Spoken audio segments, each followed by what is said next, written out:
What on earth did they even update? Seriously? Just really pissed me off. Hey everyone, welcome to my new channel. This is Jessy here. So in this video, I'm breaking down which of the new TWS released around May and June this year are actually worth your money. I spent around 1,000 of my own cash buying this, and I've been testing them for like a solid month. Now, why should you watch mine? Because I actually did this. Good one, Jessy. So if you want quick info, move to timeline. Okay, so here's the thing that got me fired up. I found some earbuds I'd really passed and would never recommend to my friends, are hyped up way beyond what they're like, hailed as you know, some kind of game changers. That's when it hit me. Reviews are super subjective, you know, so how I'm taking this is by giving each pair a score plus a detailed description. Trust me, this is gonna be the most thorough and strict breakdown you'll find anywhere, I promise. I will make the pros and cons crystal clear, and you don't have to spend ages scrolling through endless reviews. And this video is mainly the quick highlights of these pairs, so if you want the super deep dives into each model, make sure you subscribe. And I'm not sure whether I should also review some IMs too. What do you think? Drop me a comment below and let me know. Alright, let's dive right in and check out these earbuds. First up, the OnePlus Buds 4 at $129. These are creeping right up on their own flagship Buds Pro 3. But hold up, aren't these supposed to send with the Oppo Enco Free 4? Because they look identical, and come on, we all know the Oppo Enco X3 basically became the OnePlus Buds 3 Pro. Now, just 1 to 4 months after the Oppo Enco 4 drops, OnePlus pops out this literally twin. So, how do you justify charging $129 for what basically is just 79 headphones? Same drivers, same parts, same physical design. Yeah, they gave it a matte finish because people hate the plasticky feel of the Free 4, but newsflash, it still feels cheap, okay? If you weren't gonna actually update the materials, no need to bother this. So for the sound, OnePlus clearly tried to fix the Free 4's homework like some sneaky kids correcting the teacher's pets, but they copied the wrong answers. Honey, the good thing is slightly better resolution and a wider soundstage, but you do pick up more little details than Oppo Enco Free 4. But the bad thing is here. They tried to fix the Free 4's heavy bass. Yeah, some did find it overwhelming, so they cut the low end not so booming, but totally lose control of the highs.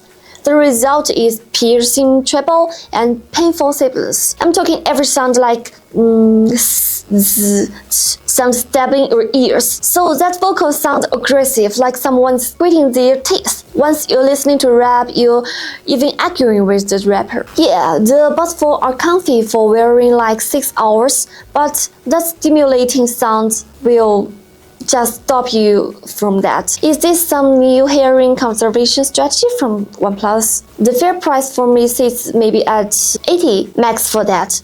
It gets fuzzy-free interactions, great comfort, legit noise cancelling, and decent hardware. But why this price higher than the Free 4, which is just $79? Simply because the Free 4 is actually worth $100 in my book.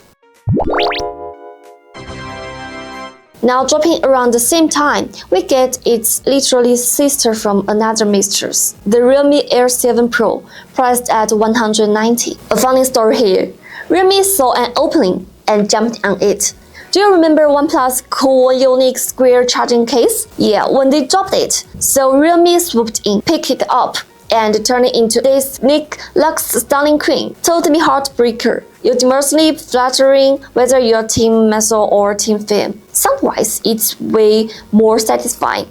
We're talking perfectly balanced tuning. Bass is punchy but not overwhelming. Fix that head-thumping feel of the Free 4. The bass bounces fast, zero muddy rumbling, and the sound separates clear. You can actually make out every single note. Plays super nice with literally every genre. Pop, folk, classical, no drama. But heads up, bass sets don't expect earth-shaking thumps. It's more refined.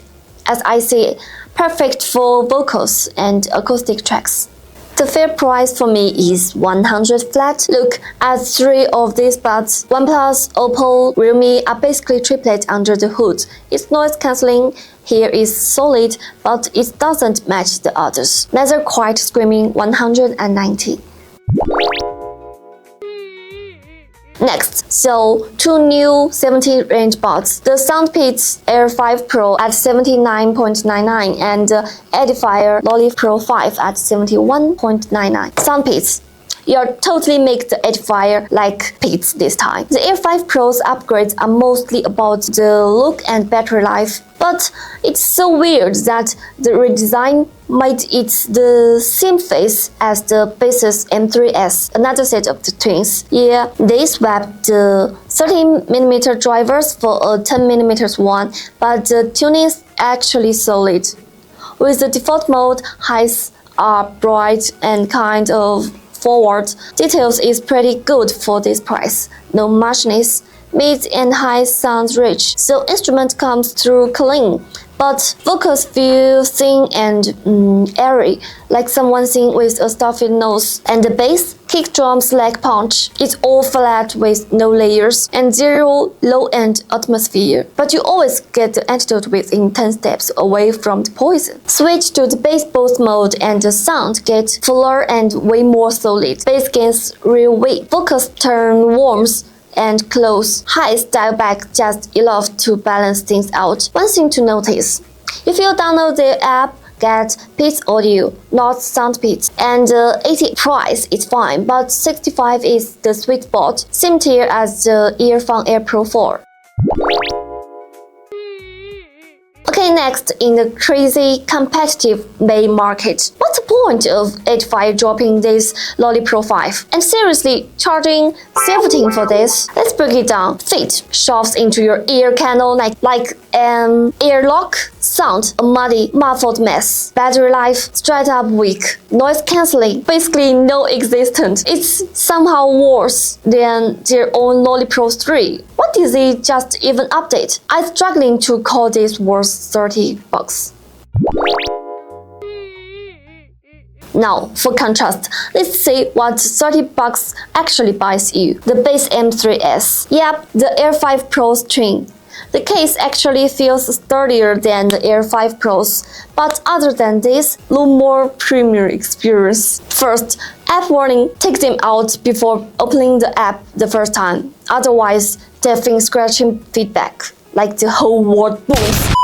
Next, sound, feel distant and sound, like music playing across the room, or someone singing to you over a phone call. Details are there, but zero atmosphere.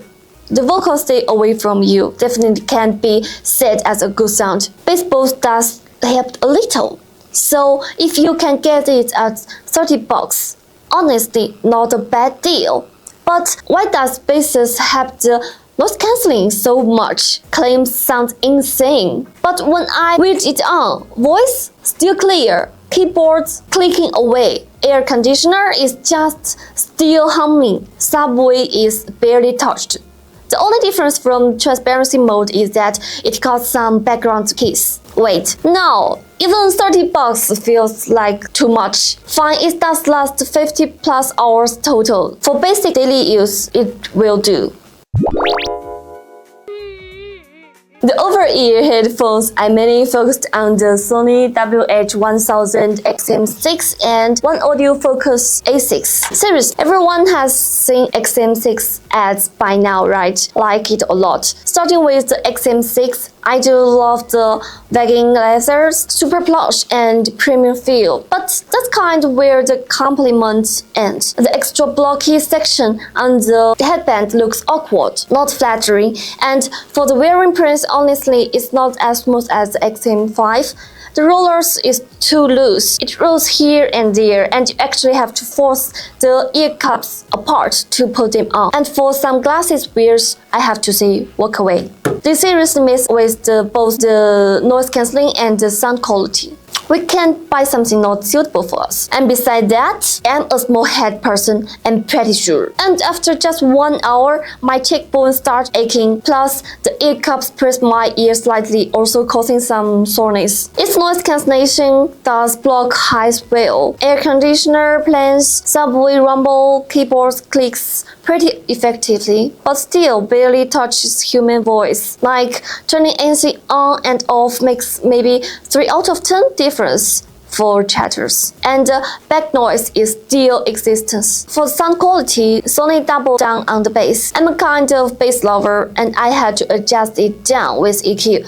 It's excessive. Honestly, without the brand tag, maybe at $200 less, you could get a headphone that compete with this performance.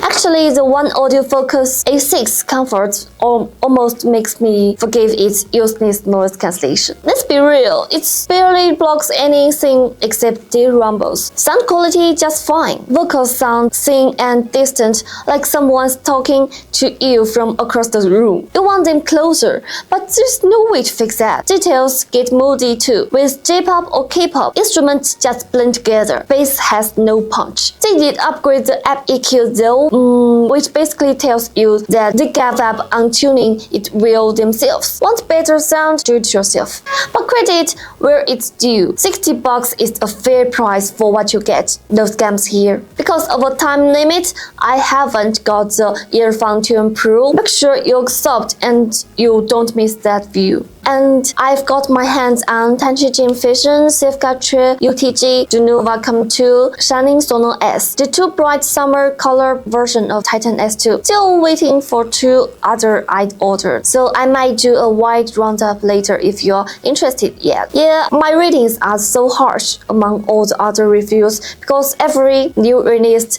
feels identical lately. Zero excitement. Seeing human tunes even makes me groan. Look, I get it. Your tech should be better, but I just buy new look. Buy smart, make every dollar count. Stay subscribed for more real talk in Jessy Audio here. Bye. Good one, Jessy.